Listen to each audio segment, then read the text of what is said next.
Yo, Genre here. I'm gonna start doing something a little different around here while we're waiting on Season 4. Besides ponies, I've been a long-time fan of Minecraft. Okay, I know you're all looking at a space battle right now, but stay with me, it'll all make sense. I've always wanted to build some grand monument like the castles and cities and whatnot that some people build, but could never decide what exactly I wanted to make. Then I started playing Star Trek Online.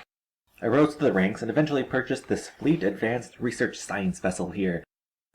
Fellow Trekkies out there might recognize her as a Nebula-class starship. She's designation NCC 92877-A, U.S.S. Solar Dragon. And I love her to death. I could ramble on about the nearly 24 ways she can disable or cripple an enemy starship and her several fleet support features, but I won't. At least not for right now. I considered the possibility of making a replica of the Solar Dragon in Minecraft, but it's hard to tell just by looking at her exactly what her dimensions are. But then I came across this web page, and it had everything I needed. Length, width, height, even the deck layout. She's about 440 meters long, 320 meters wide, and 130 meters high. She has a crew complement of 200 officers, 550 enlisted personnel, as well as 130 civilian contractors. She's a warrior, a diplomat, and a researcher, designed for frontline combat support, cultural and diplomatic missions, as well as a mobile testing platform. Okay, I am rambling. Carrying on. This ship is 30 decks high, and I've been building her slowly from the bottom up. This isn't just going to be some big static box either. I'm building the interior of the ship as close to the specifications on that document as I can, with as many functioning systems as possible using redstone. All of which using my standard, albeit dated, version of Tekkit. So, let's take a look.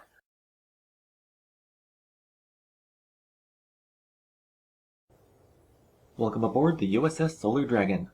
This is a turbo lift. Not too interesting. We're currently on deck 30, tractor beam emitter and antimatter generators. This is the smallest deck on the ship, which means that the hallway is only this big. Hello, crewman. This is the security officer in charge of this deck. I even decided to put in crew members in the form of wool statues around. I based their uniforms off the ones from the next generation. I think it looks pretty accurate, if I do say so myself. First stop, medical station. Whenever the captain receives damage and casualty reports, these are the stations they come from. They each come equipped with a couple medical beds and biofunction monitors. There's always at least one nurse or doctor stationed at all times, and they have a chest with assorted hypo sprays. And snacks.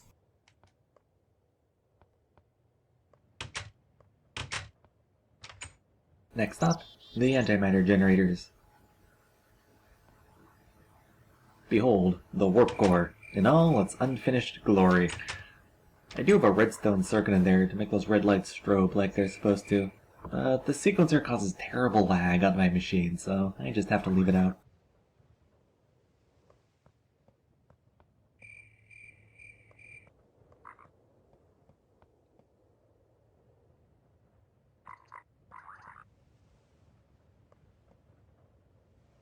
And these are the antimatter generators themselves. For all the important machines and components that I build, I try to model them after something from the shows or from Star Trek Online itself. Unfortunately, I couldn't find anything about antimatter generators, so I decided to make particle accelerator-looking machines. The antideuterium that these produce are extracted here and sent one deck up, more on that another time, or are pumped through these pipes here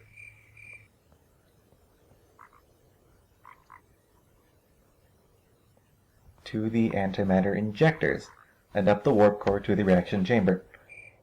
Any non-Trekkies still here? Good, let's move on. There are 4 antimatter generators in all. Each one has its own switch to activate and deactivate as necessary, for maintenance purposes.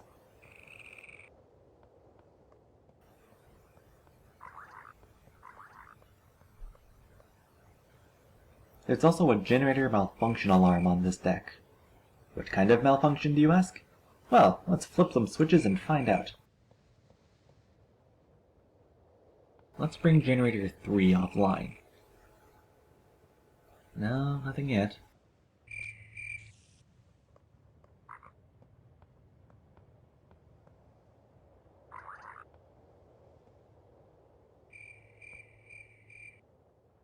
Now let's try generator 1.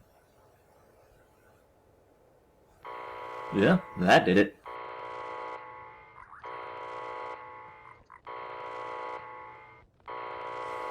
As you can see, the alarm will sound if more than one generator is deactivated at a time.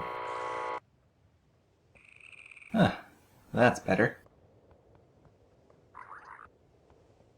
I'm not sure what I'm going to do with this build once I finish it. Probably find somewhere to post it so other people can download it and explore it on their own. Just in case, I'll leave signs next to the machine so people will know what the switches and things do, without having to figure out what all the redstone circuits are. And speaking of redstone circuits, let's go take a look at them. So you know what that means? Jeffrey's tubes. So, let's just hop up here. See? There's the circuits leading back to the manifold towards the aft of the ship. Not that you can really tell fore from aft in here. Antimatter generator EPS manifold. Yep, that means there's electroplasma flowing through those wires there. Kinda makes those exposed circuits seem a little hazardous. We'll be fine. Now, I could spend a long time explaining how these circuits work, but that'll get real boring real quick. So I'll just post a link to a diagram for those that are curious. Right there. Okay, let's get out of here and head towards the next room.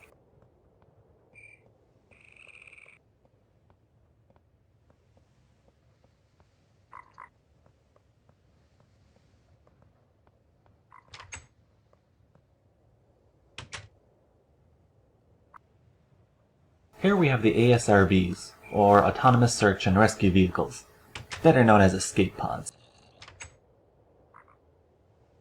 You just walk in here and seal the door behind you, and you're ready to launch. Each ASRV can fit 4 to 6 people, and has enough food to last 72 person days. They come stocked with a variety of foods for each crewman's personal and racial tastes. And here's a chest of fresh water as well.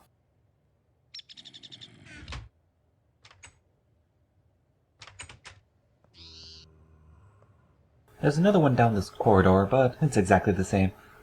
Each deck is going to have at least 1 medical station and 2 ASRVs, so I won't be going over them again in future videos.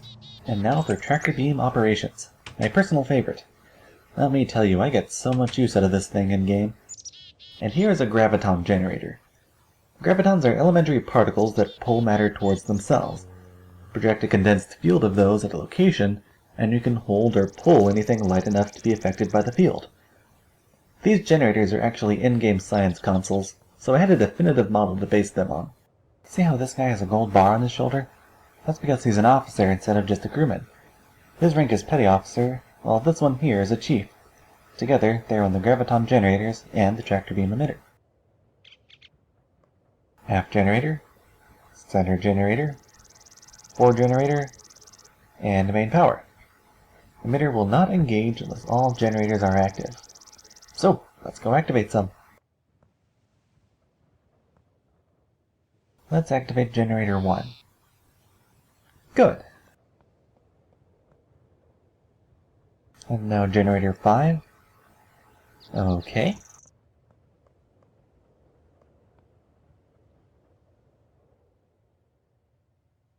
And finally generator 3. Okay, now we're ready.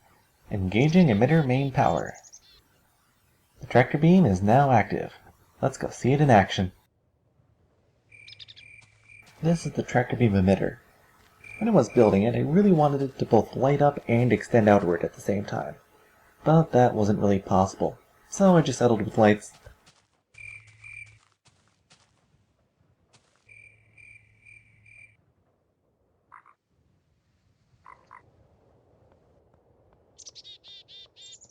Alright, let me just go ahead and shut everything down before moving on, and then we'll take a look at the EPS manifold behind that console.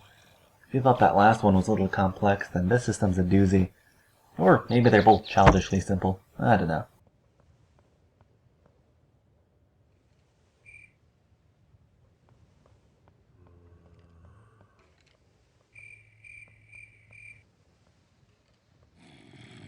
It is possible to move between decks in the Japanese tubes, so each deck is labeled. As you can see, there are a lot more circuits running around this manifold than the other one. So many, in fact, it's actually kinda hard to move around in here. If you want to take a closer look at how it all works, then go over to the diagram here.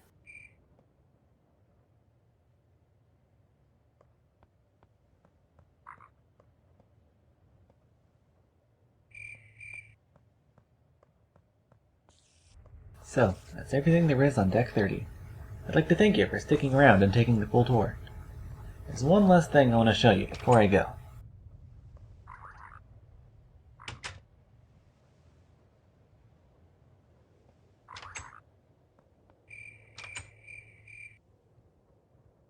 Here's a sneak peek of what you're going to see next time on Deck 29. See you then.